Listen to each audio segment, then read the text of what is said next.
I have waited for this to happen since July 3rd, 2020, 2 years and 67 chapters ago, where Eiichiro Oda first introduced us to Yamato, son of Kaido, self-declared Kozuki Oden, and one of the most fun and awesome characters in all of One Piece. And now, with the release of chapter 1051, I'm gonna take a real risk and declare that it is now official that Yamato is going to be the 11th Straw Hat that will join Luffy's quest to become King of the Pirates and find the One Piece. I've been praying for this to happen for so long and just couldn't help but jumping around the room grinning when Yamato finally introduced herself to the rest of the Straw Hat crew. Also, just to get it out of the way, I will refer to Yamato as a she in this video because I personally think Yamato isn't identifying herself as a man like Kiko or Izo do as a woman,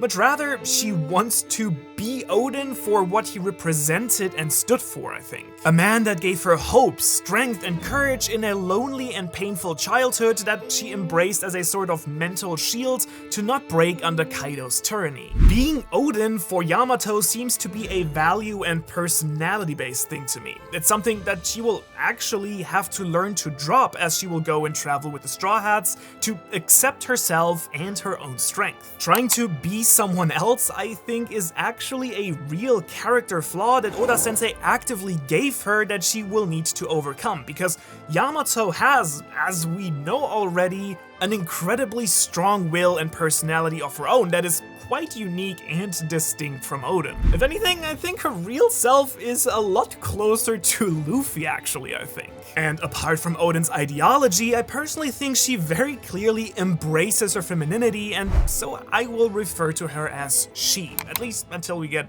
any other evidence to the contrary. I hope that makes sense. But with that out of the way, here's why I think that Yamato is and always has been the perfect candidate to join the Straw Hat crew, and how she will make the Straw Hat's journey even more enjoyable to follow than it already is. I think it's really easy to see that Oda-sensei had a lot of fun developing and writing Yamato into the story. I like to think that the idea for this character has been lying around ready somewhere in his drawer for a long time, where he was just itching to finally reveal her. Now, even though character writing is Oda-sensei's absolute supreme discipline, Yamato stood out as something special to me right from the start.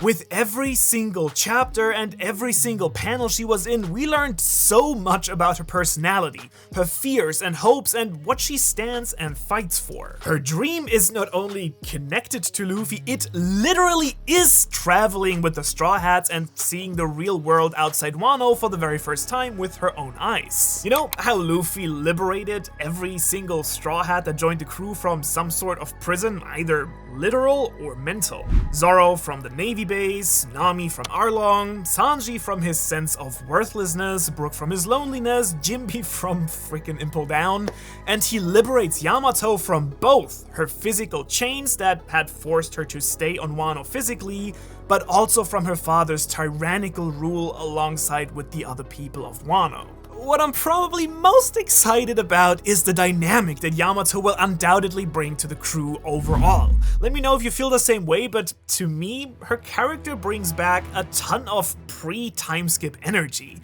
A true powerhouse with the same naivety and enthusiasm of early Luffy. Everything she sees will be new and awesome to her. Seeing the Sunny, riding on it on the ocean, meeting new people, fighting enemies outside of Wano, I can absolutely see Yamato in true Oden fashion running out with a grin, attacking random pirate ships, and just like Luffy, talking to and exploring everyone and everything she sees. Just think how awesome her chemistry with the crew will be. Even though she's arguably one of the most powerful characters in the story, she will be eager to see Chopper create medicine, be the ultimate audience for all of Usopp's lies, help Robin with the poneglyphs through Oden's diary, be a true sparring partner for Zoro. Sanji and Brook, of course, already love her anyways, and I don't really see how she wouldn't get along with Nami. And so I really like to think that Yamato will refresh all of our own experiences with the crew as well. So yeah, chemistry is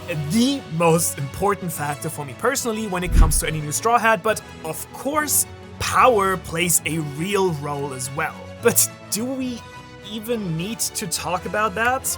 Yamato was going head to head with Kaido, alone, for quite a while Luffy was out. Like, I really don't want to rank her among the Straw Hats. Maybe Zoro is stronger, maybe she is, but I'm not sure anyone beside Luffy would have been able to do that. And so with Yamato, we basically got a mini Kaido joining the crew.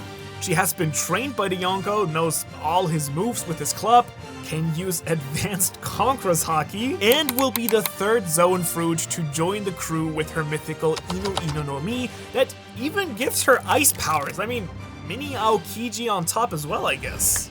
Not only does Yamato have a ton of room to grow and develop as a person traveling with Luffy and co, as I talked about earlier, but there's still quite a lot of unclear things about who she really is. As far as we know, she does in fact seem to be Kaido's actual child, but we don't know why Kaido had a kid to begin with and who Yamato's mother might be. And so really, no matter from what angle I'm looking at this, I couldn't think of anyone better to become part of the crew of a new emperor that will be an invaluable asset in the terrifying and dangerous fights and trials that are yet to come. I'm also really interested what Yamato's bounty is gonna be once the new wanted posters arrive.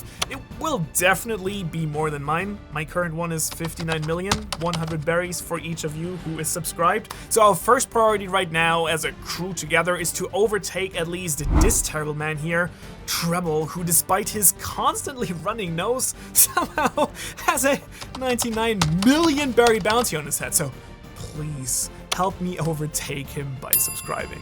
Also, I absolutely love Tama's reaction to Yamato telling the crew that she will sail with them. Look at this panel. It would be absolutely awesome, honestly, to have her on board as well. After all, she and Yamato both hoped to join Ace one day. And Tama's flashback during this chapter made the entire thing even more emotional than it already was. I mean, we already got Toko's memories of Yasu and their poverty growing up, and now Tama's hits just as hard, if not harder. We see her losing her parents and trying to make a living selling the same hats that she showed Ace how to make. At least she had her puppy Kuma Inu by her side, which does make the entire thing somewhat more bearable to read, until finally Tenguyama steps in to take her in. I'm actually still pretty convinced that he will turn out to be someone who we've seen before somewhere. One of the former daimyos or some other important person from the past. I'm also really curious to find out who he is and whether that entire Tengu thing with the mask and the wings is a fashion choice or a devil fruit power, maybe. But as if ecstasy about Yamato and sadness and relief for Tama weren't enough for my poor heart in one chapter, Oda-sensei had to throw in awe and shock as well. Because finally, we get to see Momo's 28-year-old self. And oh boy, Momo in the Shogun's kimono with the giant Kozuki crest, flowing long black hair and a determined look on his face is so much more than what I ever expected. He looks absolutely badass. There's no other way of saying it really, is there? Like, comparing this kid, oh man, giving a fierce speech to his people, comparing that to the Momo we first met on Punk Hazard. Like, Momo had by far the most underrated character arc throughout all of Wano, I'd say. His change has been absolutely incredible, and his reunion with his sister, who also has suffered through so much in the past, is truly heartwarming to see here as well. Honestly, after the last two chapters did leave the end of the raid feel a bit unresolved and open, seeing Momo like this, seeing Tama and Toko being freed from their pain and everyone cheering, it felt like an immensely satisfactory ending to the battle, even if there might still be more fighting to be done in Wano, and the arc does still seem far from over yet, I think. But most importantly, we now have Yamato, my personal best girl in One Piece, finally join the ranks of the crew, giving the Straw Hats 3 powerful Zoan Devil Fruit users. And if you want to know whether Luffy, Yamato, and Chopper are even amongst the best 5 Zoan Devil Fruits, you really shouldn't skip this video right here.